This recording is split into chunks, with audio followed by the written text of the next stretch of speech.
Welcome back to Cross-Threaded. This week we are going to talk about Thunder Valley. Weather looked like it was going to be a factor. It actually turned out to be some pretty good racing. But before we get into it, welcome my co-host Justin Reese. What's up, Justin? Well, what's up, Eric? Good day today. It's starting to get hot out here in Arizona, so starting to shelter indoors. Yeah, same out here. Well, let's go right into it. We were worried going into the weekend, with all the rain, even on press day, it got canceled. The track looked like it was flooded, but I mean, going into Saturday, I mean, yeah, the track took a little bit of time to break into, but man, they did a really great job, and the track was in excellent shape come Saturday. Yeah, you almost wouldn't have thought it rained, honestly. It was starting to get dusty by the end of the day. I think the track crew did a great job at getting that track prepped and ready for the rain. I think it was smart to cancel in press day and amateur day, let the track dry out a little bit more. So yeah, good job on the track crew. Yeah, and we'll go about the new track layout and the changes here in a little bit. But another story going into this weekend, Seth Hammaker, he was out, he missed this weekend. But I mean, honestly, it was a pretty underwhelming outdoors to start. Anyways, he really lost that fire that he had coming from Supercross. Yeah, he never really looked comfortable in outdoors. We never saw that speed that we saw in Supercross. So, kind of weird because he normally was an outdoors guy. He'd always show that speed outdoors when he was riding outdoors. So, bummer for him, but looks like he's gonna heal up before he comes back. Yeah, I'm still waiting to see when McAdoo's going to show up. I thought he was close, but apparently not, because it doesn't seem like he's even riding a bike right now. Yeah, I thought he was gonna be at round one. I thought he'd be ready, but like you said, obviously not. So there hasn't been much news or really any. I haven't heard anything on him at all. Yep. Yep. No, exactly. Another story going into it, Cade Manier, he makes his debut. He basically kind of took J Mart's ride. We'll get into his results, but yeah, I mean, great opportunity for the amateur to come in. Obviously, he won the combine or the SMS next. But yeah, I mean, we'll talk about it. But it's always cool to see these amateurs go in there. It's just a matter of is he going to stay for the long haul or is he going to bail and do Loretta's later? Yeah, I'm interested on that because it looks like I think he's coming back for High Point too. So Hmm. I think there's a point limit, I believe, for the Loretta's. So he might be near it already because I think he went like 12, 16, or he was 16th overall. So he might be near that point limit. They may just do the first moto or pull off. I think Ryder D did that a few years back as well. Yeah. Yeah. And then another big story kind of going into it, Landon Gordon, rumors are that he signed with Star, so he's bailing on Team Green. But man, Star continues to recruit these elite guys and get through these contracts. But I mean, I don't know if you're Landon Gordon, you're the star on Kawasaki. They don't really have anyone else coming up through the ranks now that Drew Adams has gone pro. But I mean, star is star. But I mean, it's a dog eat dog world over there, and we've seen a lot of these rookies go over there to star, and sometimes it just doesn't work out. So I don't know. What do you think about that move for Landon Gordon? I mean, I think it's going to be good. Still think Starbike's the best bike in the 250 class, and it's going to be an amateur to a pro contract. So he's Hmm. already got that pro deal. Team Green never guarantees that. That's true. Drew Adams was the hottest prospect coming in. The last few years, and we weren't even sure if he had a Mitch ride. And which that's ridiculous, especially with how much Cowie is supporting amateurs. You would think that, Mitch would be the feeder program, or maybe not, or maybe Cowie needs to start their own maybe feeder team to Cal or Pro Circuit. Yeah, and I thought I heard that Drew Adams wasn't even really supposed to be racing this year. He was going to be technically just a fill-in, and he's kind of thrown to the wolves. So yeah, I mean, I don't know, but yeah, I mean, Team Green doesn't necessarily mean that you're going to have a pro ride with PC, but yeah, I mean, they keep losing all their studs over to Star, so they got to think of something quick. Otherwise, they're not going to have any prospects coming up. Well, I mean, everyone is. I mean, Orange, KTM when Daniel Blair was there, he lost a few guys. Minor was one. What's the other? The Cade something I think is over there. But a lot. Cade Dudney was I think a KTM guy as well. Hmm. So, Yep. I think there's two or three. Davies was a KTM guy. So Stars like, all right, you guys sign these guys, see what they can do in amateur. We'll guarantee a pro ride at least for a year or two. Because I think Deegan's moving up. You don't really know what Anstey, Brown, Thrasher, a lot of 1 year guys. So, Hmm. kind of end of their career, bring those young guys up and see what they can do. Yeah, no, absolutely. Any other storylines coming into this weekend that you heard? Not that I really could think of, honestly. I'm trying to think. Not off the top of All my head, I right. might have something that pops up, Yeah, throughout pretty the quiet week. Pretty quiet week. Not really um much going on. I mean, unless you want to talk about Canada nationals, I saw a huge boomer, maybe one of the biggest jumps I've seen for a pro national. I think it was huge that quad. Yeah, that Uh was I sick. s- And I saw Dino commented on it and was like Nicoletti's really out there looking like a vet rider having to try to hit this jump. yeah, yeah. Hey, he got second overall, so he Yeah, did good over the well, weekend. did But you see yeah, what happened to Dylan Wright? He crashed, didn't dude, and he? like Yeah. I don't know if he tore his bicep or something, dude, but it's bad. And so Dang. he barely could ride, and then I think he had it looked like one of his electrical issue in the second moto. Mm, damn, that sucks. But yeah, that jump was huge. Just two tabletops together. They just clicked it. So that was dope. Well, all right. Well, that's it for storylines. Let's go into the next segment. Let's go into the track layout. We know we've seen some changes out there. Um, Thunder Valley is a really tough track. I mean, it's on the side of the hill. Nothing is flat. I've ridden it personally. It's a really tough track, but I mean, the new layout changes, they seem to work. It still had the big jumps in the booters, it still had the off cambers, but man, it made some great racing, and we'll get into it. But Justin, what do you think of the changes? Yeah, I kind of like the changes, but also at the same time, I really think Thunder Valley turns into a one-line track where it's really hard to pass, just because the way the off cambers are, everything, kind of funnels into one line. So it's really hard. And I think the new section, it was cool because if you really could rail that outside like AP showed in the motos, you could get to that inside. But like going back up that hill, it was struggle bus for them to get through those rollers. So, Hmm. um, you know, some of it I liked. There's definitely a little bit more challenge to it because it's a little bit tighter, I think, than normal. So I kind of like the old layout, but it did have some good racing this week. I just didn't think there was enough passing opportunities on the track. Really, I disagree. I thought there was lines all over the place. We saw guys going inside, outside, swapping lines. Or I mean, we'll get into the racing, but I mean, we saw a lot of passes of guys or just kind of there swapping lines, not knowing where there the was guy behind him was going. there was so many lines, but it's like you were locked in a line for like three corners because it was just so deep. It wasn't a lot of crazy movement. It was just pretty much inside, outside, and then they funneled right together. So would have been nice to see them be able to square up some more corners. But I think that's just kind of how Thunder Valley develops with them all being off cambers, super soft. You just get those gnarly deep ruts you're pretty much locked into throughout the whole track. Yeah. Yeah, well, talking about the track and a race that kind of kicked in, women's MX usually race on Friday. This was the last of the first three rounds. We'll do the last three rounds. But they're supposed to race on Friday. That got moved. They only did one race on Saturday after the pros, right? So they rode the track at its roughest point. But Justin, what did the WMX results look like? Well, they actually did a track prep. They were talking Oh, about okay. it. The Stu and them were talking about it that the track crew pretty much came through and prepped half the track.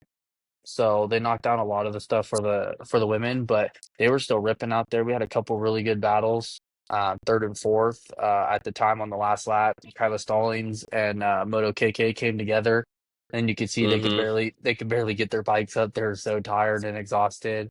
I saw Moto KK kind of throw out some shade to Kyla Stallings, Mm. like hey, you're gonna race, but sometimes you have those racers, so trying to call her dirty or whatever, but Dang.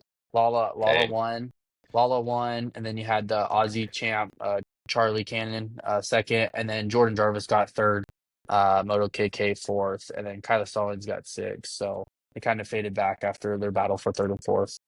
Okay. Pretty decent racing out there. It's cool to see the girls out there tearing it up. Obviously, we won't see them for quite a few weeks, but it's always cool, right? It's racing, right? We'll watch it for sure, and it's cool to see these chicks go out there and rip.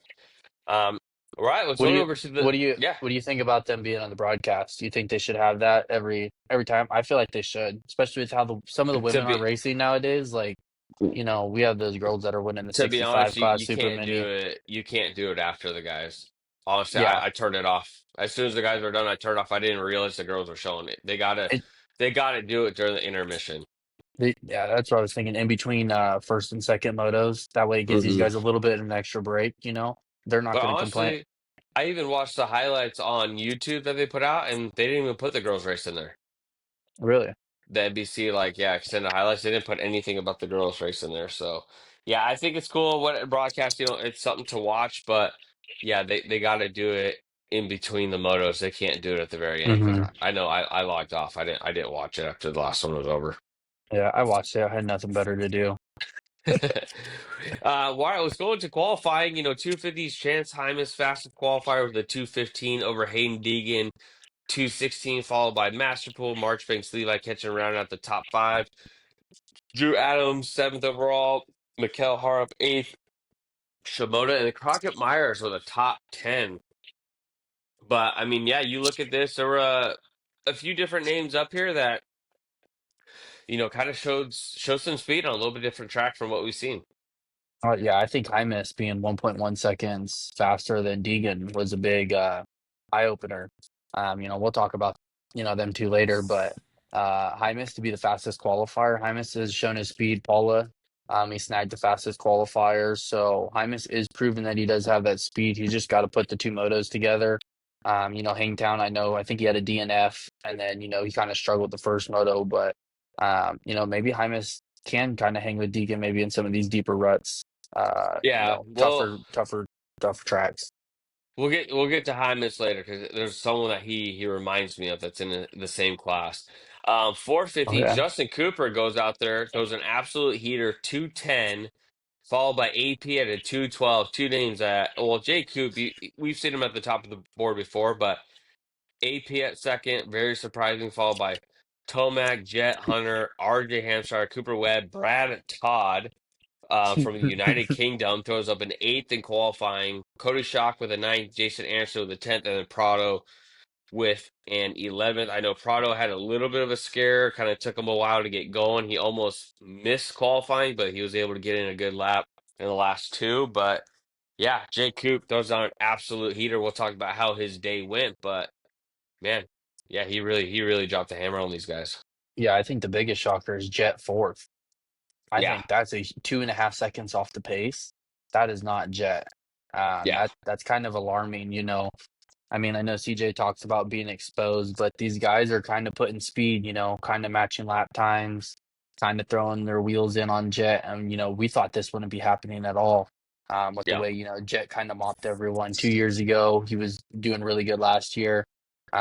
So it's kind of, showing that these guys may have gotten some confidence that they know they can run it, but you have to run it for 30 minutes plus two. That's the biggest issue. Jet can do it for 30 plus two. He keeps proving it over and over. But yeah, J Coop being a whole second faster, that's pretty shocking, especially and then AP behind him. AP's hmm got some speed that he's really flashing this year. He might be KTM's A guy. Well, he is Yeah, KTM's A guy right now. yeah, And yeah. No, absolutely. RJ6, I mean, he keeps, not a lot of people are talking about him, but he's been fifth to eighth all year and everything, qualifying motos. I mean, what a great rookie year. No one's Yeah, talking we'll about him. we'll talk about RJ because honestly, I don't remember seeing him on the broadcast at all. Mm-mm. I don't think I saw him once. I heard one comment in the second moto when RJ was passing J Coop. They're like, you normally don't see that. And then that Yeah, was it. Nothing else. yep. Well, all right, let's go into the gate drops, the 250 class. I mean, Chance Hymas came out the fastest qualifier, and then he really backed it up. I mean, he won one on the day. Um, I mean, honestly, this was kind of Chance Hymas we were kind of expecting because he basically skipped all of Supercross to get a head start. But I mean, you look at the first two rounds compared to this. I mean, this is a night and day difference seeing what Hymas can do. But as I mentioned earlier, he reminds me of a kitchen. I feel like he can only win if he gets the start. If he doesn't get the start, that's when he really struggles. And this weekend, I mean, he got both hole shots and checked out. Yeah, when you mentioned that he kind of compared to someone in the class, I kind of thought Kitchen right away. Hmm. You never know when they get a start, he's up front, but when he doesn't get a start, he struggles to come through the pack, and that's a big problem in this class with it being so stacked. You have to get a start, and you have to be up front, and you have to be willing to pass people. Yeah, I mean, great job for Hymus though. Led every single lap, start to finish, both motos. Deegan, it would have been interesting to see what could happen if his bike wasn't, fading away that first moto, if he could Hmm. have caught Hymus and maybe passed him. And then that second moto, he didn't have anything for Hymus. So It's going to be interesting going to these tougher tracks. I really think Hymus may show some more speed and get some more wins. Yeah, speaking of Deegan, obviously he had the bike issue in Moto One. Honestly, I think it was a better move by Deegan. We all know we've watched Deegan race.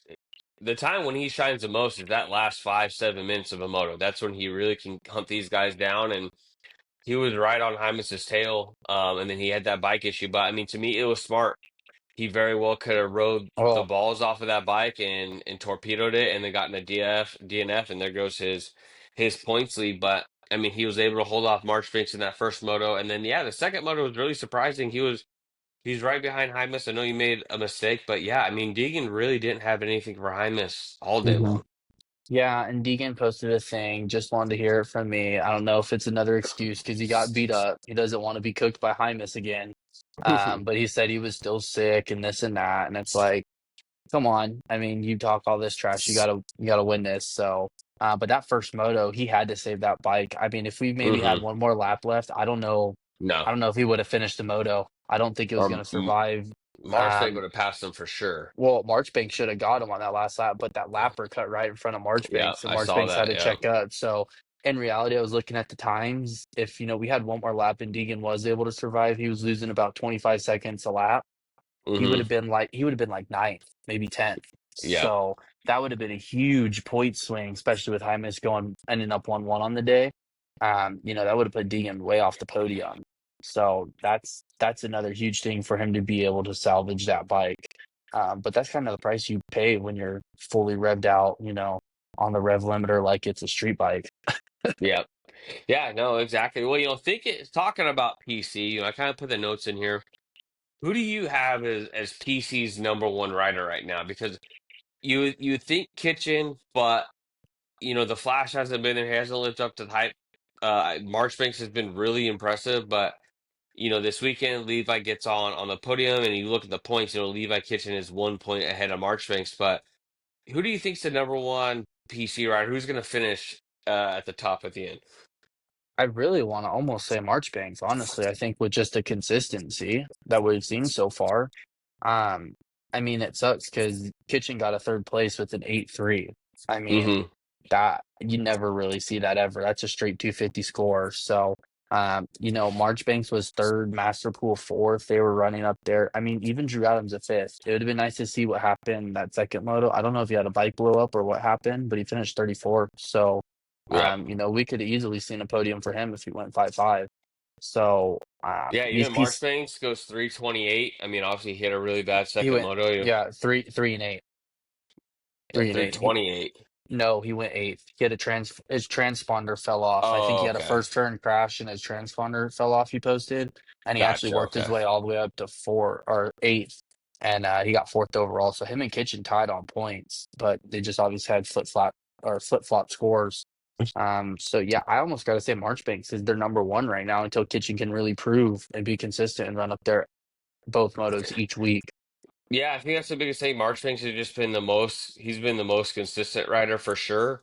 Um, yeah, Levi's just had some of these ugly rounds. Obviously, he had an issue at Paula too, but yeah, I don't know. But you look at these 250 results again. Once again, they're all over the place. I mean, 8-3 Vial with a 6-5 for fourth, 9-4 Shimoda, 13-16, 10-9, 7-12 for Mikael Harp getting in that top 10. But Oh, yeah, I mean that's Hymus and Deegan have kind of separated themselves this weekend. Shimoda really took a step back.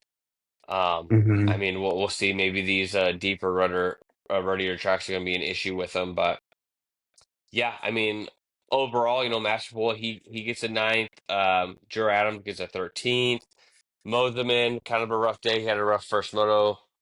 Julian Beaumer, another guy I don't remember seeing him on the TV at all. Goes 16, No, 14. We talked about it going into it. The ruts, are we going to see it? We knew it was a problem in Supercross, and it's proven it first again. first track that's rutted, it was ugly for Julian. But a lot of factory guys, Faulkner I mean, 18, Nate Thrasher, Thrasher 19, 19, 19, like 18. That's weird. I yeah. mean, So a lot of Thrasher's, big names that just didn't really do that great, with these conditions. So I mean, really, really surprising. shout out to Dylan Schwartz. I Yeah. mean, he a 10-10. I mean, he's putting that bar X bike up there. I mean, he did pretty good on the Suzuki for the few years he was with them, and then jumping onto this Blue Crew and coming out and really showing the speed. It'd be interesting to see if a higher up team will take a chance on him because I almost think he does deserve a factory ride. It's just kind of the healthy thing. But don't imagine if he was on a star bike, maybe he's running top five. It's a big difference in bikes. So, I think his Casey, issue is the consistency. I think He, it's he the he's just injuries, not getting very hurt. consistent. Yeah. Oh, let's Um, go, Padres. focus. Hey, dude, hey, dude, bases loaded. We just hit a double, dude. Scored 3 runs. I just want to hear the motocross talk. Yeah, yeah. But Vial six Um, five. I mean, now that was mediocre on the day. This is kind of a y- European track. Kind of would think it may be a little bit better off and for him. I he mean, had two really good starts. He started top mm-hmm. three in both motos, I believe, and yeah, he Yeah. faded back. I don't remember him hitting the ground. Mm-mm. Speaking of debuts, Caden Minier, I mean, he goes 18-11 for 16th. I mean, he's a rookie, first race back, and he's beating Julian, Bomer, Faulkner, Thrasher. Like, I mean, it Yeah. just gets kind of worse for those guys. But I mean, yeah, that kid rode pretty good for his debut, I would say. Yeah, I would definitely say so. I mean, last week he was winning the futures. This week he's running top 20 in the Pro National. Not much you can better really ask for a debut. I mean, Yep. if I was a rookie with how stacked this class truly is, I mean, a top 20 is a win no matter what, I feel like. Yep. As a building block, it's more of just get healthy and show that speed, get consistent points, top 20, and just finish the series. I think that's kind of huge with all these 250 guys. I mean, we have people dropping left and right.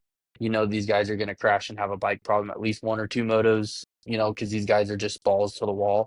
So, I mean, if Manir can just stay consistent, I mean, he may be working up into top 50. I mean, he got a 12th, that second moto. I mean, he knows he could be working into that top 10 and knows that elevation too. We're at elevation and he's getting a 12th. He's showing he's got the fitness and can hang in there. He's been training and has that stamina to be in there. Yep. And then shout out to Avery Long. I mean, this is like the season of the privateers. I always saw, last weekend, last Kobush, running it up top. But Avery Long, shout out to him, Moto 2. I mean, he was dicing it up with those guys. I think he passed Marchbanks at one point. They ended up having a bike failure, but yeah, shout out to Avery Long. I know he had that bad crash in Supercross, but Hmm. yeah, these guys they get that start. They can run that pace for a couple of laps out there. Yeah. Hey, what about Max Volan? It's Yeah, quiet, a quiet 12-9. I mean, we haven't yeah. really heard anything for any club bikes in 250. I saw No, honestly, the I rookie think was that's as crashed good as and it tangled gets. up. Yeah. Yeah, I just think that's as good as it gets for Maxwell. I don't see him cracking the top five. I think he's going to be top 10 guy, pretty quiet, no flash really. Yeah. I'm really intrigued on Mikel Hara. That consistency, top 10 finish, ninth overall. I think he had a good first round. So Yeah, I mean he was we'll running third see. for a while there too. He might Mm-hmm. be someone that's going to start shining Start with these shot. ruddier Mm-hmm. tracks versus the Yeah. hard pack stuff. So yeah, could It, be. it it'd be interesting, now we are going back east, a lot deeper tracks, to see what all these MXGP guys will do. Because I mean the first two rounds, West Coast, it's not a lot. It's a lot of just wide open, fast pace, not very deep. Thunder Valley is usually deep, but now we're gonna get to the true, real deep tracks, the off cambers, a lot more Euro kind of style tracks, the Unadillas, High Point, Budds Creek. So it'd be interesting to see where these MXGP guys slot in. Yeah. Well, looking at the point standings here, Hayden Deegan 144 points over Joe Shimoda at 119. So, I mean, he still has a pretty hefty lead there. Hymus all the way back at 95, followed by Kitchen. Vial back at fifth. It still continues to be a struggle for him. March 5th since Julian Bomer seventh, Masterpool eighth, Maxwell in ninth, and then Casey Cochran. Great season for him, leading out with 10th. But Quiet, I mean, quiet. yeah, but I mean, at the end of the day here, yeah, Hayden Deegan, the perfect season is over, but I mean, he still is in full control of this title, and I mean, we'll see. I got to see a little bit more from Chance Hymas, but to me, Deegan's still the clear favorite. Hands off to Hymas. It was his day this weekend, but going into this weekend, I still got Hayden Deegan as my pick to win. I mean, I don't know how you can't. I mean, he's almost got 50 points on Deegan right now. Hmm. Like I'm really interested. I really hope he does this, but if I have a feeling Deegan's gonna probably clinch this at least 1 or 2 rounds early. I want to see him get on a 450. Put him on a 450 and let him race outdoors. He's got to go to 450 next year. Put him on. Why not? Let's see what he can do. Especially if it's the last 2 rounds and he's already got the title wrapped up. Let him go. Let him go race with Tomac. Let him go race with the Lawrences. See where he's at. Let's find a benchmark. And I think it'd be good for him. Get that experience before he does get thrown into the wolves next year. Yeah, no, it'd be interesting to see what they do there. I mean, yeah, I mean, well, I feel like with motocross, it's a lot tougher to wrap up early because you got to be 50 points ahead versus what the 25 in Supercross. So I mean, you got to be two motos ahead, but who knows with the way he's riding and everyone else has been inconsistent. You look at Hymas, Kitchen, Shimoda, Vial, they've all had ugly motos. So, but if Deegan has one bad moto, he was so close to a DNF this weekend. This point chase gets a lot closer, and that the points get cut in half there. But Yeah, yeah, I mean, it's going to be interesting to kind of see how it plays out. But yeah, Deegan's still the clear favorite in my he's eyes. he's 49 points ahead of Hymas right now, which we think is his toughest competition. And he's 25 points ahead of Joe already. So he's already got a Yep. full moto lead. I don't see why he doesn't finish this at least a round early, maybe two. I could easily see it. I mean, with the inconsistency of these guys and the way that the drop off is between, say second and 10th, how they literally, Hmm. I mean, Kitchen went 8-3 for third overall. I mean, Yep. that's a lot of points to lose in one day, for still being third Well, overall. look at Shimoda. What Shimoda was 12 down going into this weekend, right? Yeah, something like that. And he went And he now went he's down nine or 25, you something. said. So, I Yeah. mean, he doubled the gap there. I mean, Hymas made up the points gap, but Hymas was already so far back, but And it it's ended gonna up be hitting in Shimoda even more. it's gonna be interesting. Like fifth through 15th. I mean, you got about 30 points separating them. It's just gonna be flip-flopping between all those guys in the points, just nonstop. So it's gonna be interesting to see the way those I think that's gonna be your points battle that we're gonna really be watching. Because I think I mean Hyman is down a little over 20 points from Shimoda, but I think he could catch that up.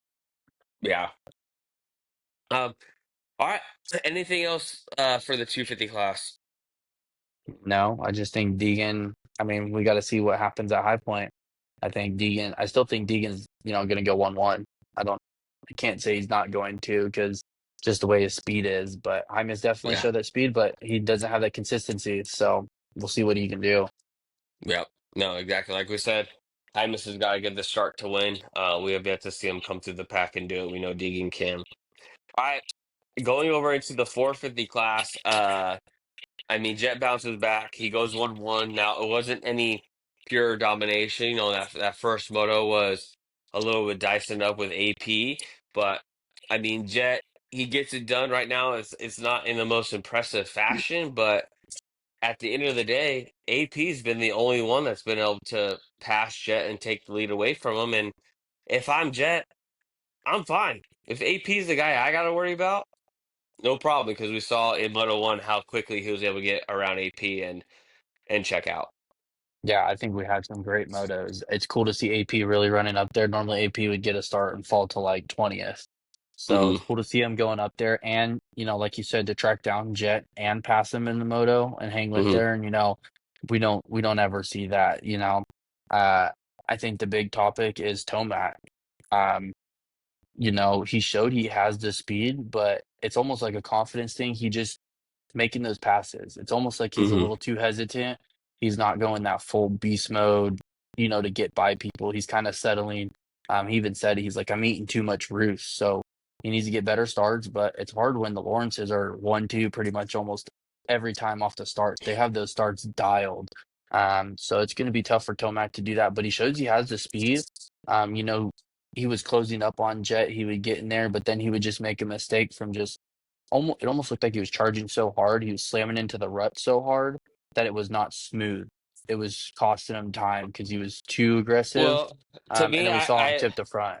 I disagree. This is the second week that we've seen Tomac really have to ride that edge and push through the field to try to catch up to Jet, and he's tucked the front twice. To Yeah. me, I just see it as, and honestly, I don't even think Jet's even 100% yet. I don't see that version of Jet yet. We know what that looks like, but to me, Tomac's really pushing so hard to try to keep up with him or get to him that it's forcing him to make mistakes that you don't usually Hmm. see. Tomac still goes, 3-2 on the day, but once again, he continues to fall further back He into lost these 8 point points. standings. Yeah, Yeah, he's and he's almost a full moto back. yeah, and AP is clear in second right now. It's really tough, but yeah, I mean, Tomac got that second all overall, but once again, getting a third when Jets getting a first, he's just giving up too much points, moto after moto after moto, and Jets Mhm. already starting to run away with this thing. Yeah, he's got to get a start and run up front. I think that's the biggest issue. It's just taking him too long to get up to the front, and then once he gets up there, even if it's later in the moto and he's struggling, maybe his arm pump or whatever, he's a little bit tired. Jet's still kind of in cruise control out front, but Tomac needs to get up there quicker to put that pressure on because I mean, he just needs to get in front of Jet, and it'd be interesting to see how Jet does. I mean, AP got up there, but it looks like Jet just clicks another gear and just pulls away. Mm. So it'd be interesting, going to High Point, some of these better tracks. Thunder Valley is not, a great track for Tomac, in history, but It's his home. It's it's his still backyard. he still hasn't done very well. He normally eats shit and crashes and snaps both his arms there. Yeah. So, it he definitely showed he has the speed. I just think I mean, they're both coming back from injury. We're both 6 motos in. Yeah, Jet's just completely showing that speed, but I think for both of them, they aren't 100% yet. So it'd be cool once they are up to full speed. I think we're gonna have some crazy sick battles of them too. Yeah, Sexton's gonna jump in the picture here at Redbud. Maybe, He's maybe. gonna go right into that mix when he does return. I mean, he's gonna dice it right back up with those guys. And then going into Aaron Plessinger, he's been riding Unreal 2.5 on the day. I think he maybe emptied the tank a little bit in that first moto, but the real story with AP is his post race conference.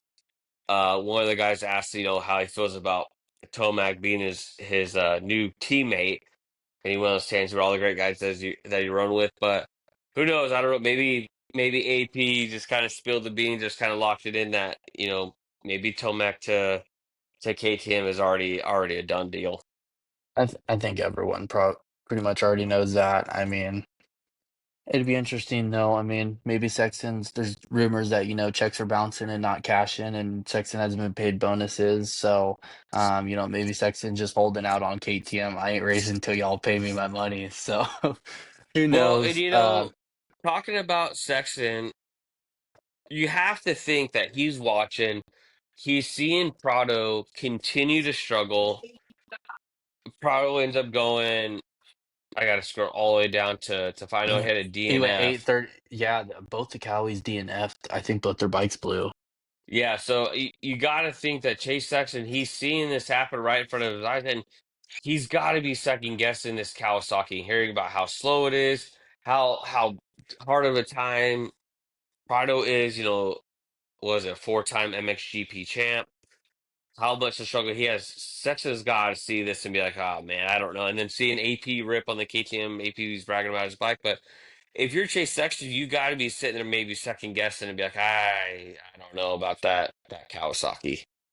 Yeah, I don't know if anything's been officially signed yet, but I mean, everyone knows Cowie's one of the slower bikes. They're probably the fourth or fifth slowest bike on the line, just from stock. So that's huge when it comes to factory. I mean, they can pretty much do whatever they want to these bikes, but yeah, you got to be a little nervous seeing that these Cowie guys aren't even running top five.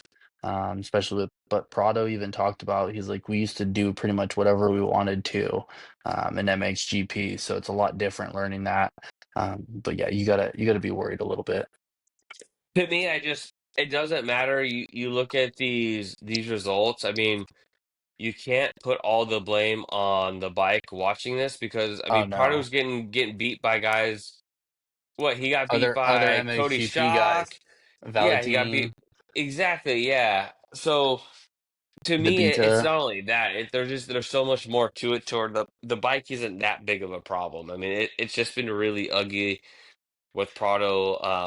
The 13th on the weekend. I mean, it's got to be tough, but I mean, I don't know. We'll just kind of see what unfolds there. But yeah, if I'm Chase Sexton, I'm seeing all these issues with the Kawasaki. I'm reconsidering leaving KTM, but we'll Well, and see. you even hear the stories of when Tomac was on the Cali. Tomac wanted to try things, and Cali was like, "Nope, nope." And Sexton on the KTM, he likes to try things. They're always trying different things, so maybe that plays into factor too as Well, well. KTM was like that before Chase Sexton got there, so maybe Yeah, Chase that's Sexton is the true. guy that gets Kawasaki to just be like, all right, dude, let's just do whatever. Who knows? We'll see.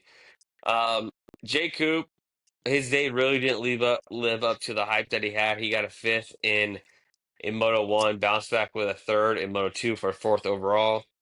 Hunter fifth with a 4.4. That's pretty brutal, but seems like he's kind of getting the bike figured out. Webb, great Moto 2 start. Led some laps go 7.6, and RJ quiet seven. Like I said, never saw Malcolm Stewart eighth, and then yeah, Valentine nine. That's awesome. Top 10, followed by Joey Savacci with a 9.16. But Hey, yeah, I hey, mean this 450 class had some great racing. your buddy's team, Harry Kulas, 15-12 for 12th Yep. overall. That's big for that little privateer team. Oh yeah, Estonia. 12th overall. So I bet the team over there is really sick, and it's cool we were able to talk to the team manager of them. And they're running top 15 in a pro national. Yep. No, I agree. Well, anything else 450 class that stood out to you? Let me see. I'm going through the results real quick. Derek Drake with 11th, second moto. That's pretty good. He's put in some solid rides. It looks like maybe he had a bike issue first moto, but 11th, second moto, good for him. We had a lot of flip flops in this too as well. I mean, I don't think Yeah, any. I think Hunter's the only Hunter, Malcolm, and Benny Blosh are the only people that had the same person second motos. Everyone else was just switch swap everywhere. So it yeah, was a lot. There's a lot of parity. yeah. Shout out Cody Shock. It was sick to see the start club bike get that whole shot, lead a couple laps. That was really cool. Um, but yeah, I mean, great racing. Both motos super entertaining. Jet had to come through the pack and both of them to get the job done. But to me, heading into round four, I mean, it's a very similar situation to me as the 250s. I'm still gonna pick Jet until someone can show that they can hunt him down and pass him, versus already being ahead of him, kind of checking out. But what about you? Is Jet just the guy right now, and it is what it Yeah, is? I think you gotta kind of take Jet right now as the guy until Tomac can prove that he can stand there two motos, Yeah, get two starts and be there too. I mean, Jet's way too far kind of ahead in these points. I mean, unless he has a bike failure, it's probably his title. Tomac lost, more points this week, 8 more points. That's a lot. You really got to hope Jet has a bike issue, I think, to win this title. Even if Tomac does get a bunch of wins, I mean, going 2-2 is still not a lot of points losing if you're Jet, or even if they go 1-2, 2-1. So, yeah, I mean, you got to go with Jet, Tomac second. But that third, who knows? I mean, also, I don't know what the weather's like. I think the weather should be fine this week. But yeah, I think we're going to have some good racing. yeah.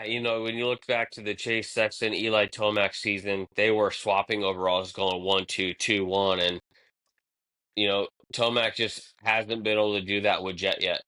He won Moto One Hangtown, but he came back and got a ninth, and he lost a ton of points doing Hmm. that. And Eli's just got to find a way to get those starts and just find those consistent rides. But he consistently is having one bad start, it seems like, and that's what just hurts him because Jet's going to start good every time. He's not going to get a bad start on there, so Toma's got some work ahead of him. And then, like I said, hope that Chase Sexton comes back in Redbud. That throws another wrench in there, but to me, Sexton comes in here. He's right up there at the top, battling with these guys. And hell, I'll even throw AP up there because he's been damn impressive lately. Yeah, I think AP may be the standout of outdoors. Yeah. honestly. I think so far. I mean, I don't think anyone really thought AP would be beating Tomac, beating Jakku, passing Jet and Emoto Hmm. for the lead, So I mean, it's got to be AP and Jakku the two standouts, but um, it'd be interesting if they can hold it throughout the year because we've Yeah. seen a couple of these guys have a good 3, 4 races, or once you go back east, they just completely fall off. So as long as they can keep it Especially going, it'd those be real guys that good. have been racing Supercross all year and they're going straight into Mm-hmm. outdoors. They're going to start fading. These guys are a little bit fresher. They're going to be a little bit stronger going into it. So, and honestly, Well, I wouldn't be surprised if we lost a Cooper Webb and RJ Hampshire towards the end of the season to kind of start ramping up for, SMX to go back into it. Um, is but yeah, RJ I mean, doing who knows? 250? Can RJ do I 250? don't know. I don't know. I mean, yeah, I mean, I he don't, qualified. He won race, so he automatically qualified for 250. but I know, I mean, 450 is going to be kind of close. well, I just know 250. I mean, he won and he's got to move up. So I don't know. Maybe they I play think because it's the SMX same is year, different. Yeah. but maybe because it's the same calendar year too, maybe. Yeah. But I mean, if you look at the SMX total points right now, J Cube's second, AP's third, and J Cube's got about a 21-point lead.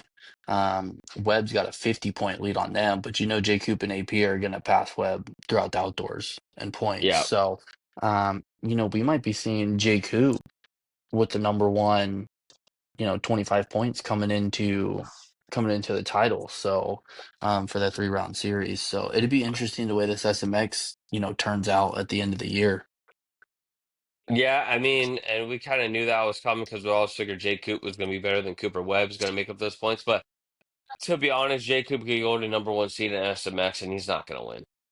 Oh yeah, no. He's not as good in Supercross as he is outdoors, and it's really not going to make that much of a difference. But yeah, talk about the points outdoors. Jet 145, like you said, Tomac already 25 points back. AP's at 118 now, so he's right there, and then Jay Coop fourth, 113, Hunter Lawrence 109, and then it falls off quite a bit. RJ Hampshire at 87. But yeah, I Hey, mean, this is the Jet show for sure, and I mean, Tomac's just got to do more.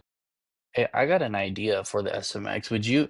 So we got 3 rounds. I think we should do like first round, throw another outdoor track so we can go somewhere different, do full outdoors. Second round, let's go do Supercross. And then third round, we can do one of these hybrid tracks like at Vegas or something. So then you got a true one motocross, one Supercross, one hybrid. And then you can throw in an additional city we never go to, say the outdoors, go to, Monster MX in Alabama or some of these, sick tracks, that we never do on the pro national circuit. And, we can cycle them out throughout the years as just playoff host rounds and switch it up. Same with the Supercross. We can go into some different baseball stadiums maybe around that time that, you can't go into maybe, or football stadiums.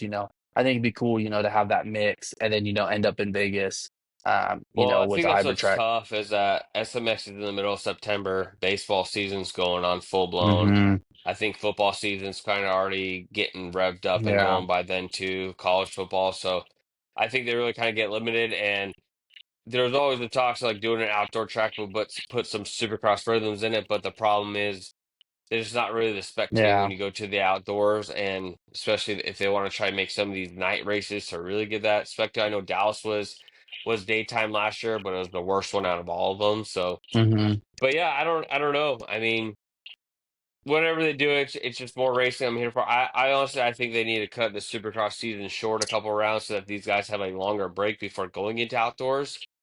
Because I think we just have more guys, more fresh. We wouldn't have these guys bailing out or not wanting to race outdoors. Like, just give these guys, 3 weeks off, 4 weeks off, so that they can really take a good rest before they go straight into It, outdoors. And I just think we'd have guys come in a lot more prepared, and a lot more of these big names like a Roxon, a Sexton, these guys that will show up because they're going to get that rest. yeah, I think we should do like 15 Supercross, 12 outdoors, 3 SMX Hmm. rounds, 30 races. We know where we're at. And the SMX, I'm just not a big fan of these drag strip tracks. I just don't, I'm not a huge fan of them. They're kind of wonky. kind of funky. The speedway tracks they did at Well, that's Chicago what was cool SMX the way is, they right? went It's up. supposed to be. It's supposed to be just weird tracks that throw these guys Yeah, off, and honestly, that's what it's done. yeah, These but traction I tracks, yeah, they're weird, but they do what they're designed to do. They're yeah. hybrid tracks, and they're just weird. Yeah, I just kind of like the idea of maybe we get to an extra outdoor national, an extra supercross round, then you get that hybrid because I think there's so many much better tracks I think than what we do, on our pro national, that would probably benefit and be some sick places because some of these East Coast tracks and some of these tracks in Texas, would be so sick to go to. Man. Well, all right. Well, anything else for 50 class before we head into what is it, High Point this weekend? Yeah, we do go into High Point. Yeah, I ain't got nothing for 450 and nothing more. All right. Well, a great weekend of racing. A little shakeup in the 250 class. We head into High Point next weekend. A little bit of a shorter show this week, but we will be back next week to talk about High Point, see what we can do, see if the Jet Show continues, see if Danger Boy bounces back. But subscribe on YouTube, give us a follow on Instagram. We are also on TikTok, but hey, we'll catch you next weekend. See ya. Later.